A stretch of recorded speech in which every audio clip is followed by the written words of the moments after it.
Ambramato, Zimbicab, Fan Quick, Babilonia Baba, Murabel, Fetlock, Joint in prima fila, Borderline Pax, Avan de Busset e Buona Gara in seconda, partiti con l'errore di Zimbicab e così numero si avvantaggia 2 Fan Quick che va a condurre nei squalificato. confronti di Babilonia Baba che cerca di accodarsi, lo fa dopo 100 metri di gara, mentre rimane per corsie esterne Fetlock Joint, che vediamo per la prima volta in Italia.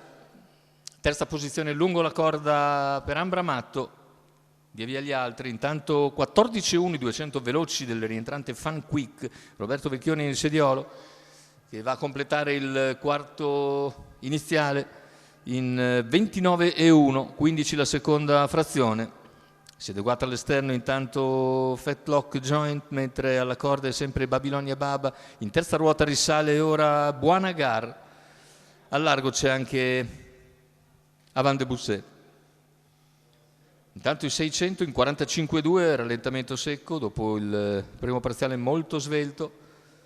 All'esterno ora si parcheggia Buona Gara, seconda posizione in corda per Babilonia, che ha all'esterno Fetlock Joint, poi percorsi esterne Avan de Busset, non cambia nulla tatticamente, con in terza posizione Ambramato.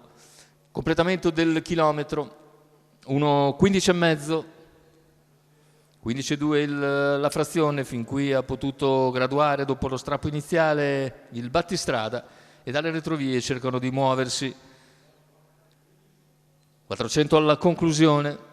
A lungo però secco ora con un 14,4 di parziale che lascia sul posto i cavalli che tentavano di avanzare dalle retrovie, così Babilonia Baba cerca di rimanere perlomeno in scia al leader che ha accelerato di brutto e ora ha preso due lunghezze abbondanti di margine, l'ingresso addirittura d'arrivo. Fan Quick che deve soltanto reggere fino al finale, anzi allunga ancora bene e vince su Babilonia Baba, che buona seconda e ottimo terzo dopo percorso interamente all'esterno. È Fetlock Joint che debuttava in Italia e coglie il terzo posto. 1:13,4 il ragguaglio conclusivo per l'ottimo rientro di Fan Quick, francese alla corta di Holger Ellert, guidato da Roberto Vecchione. Oggi appunto al rientro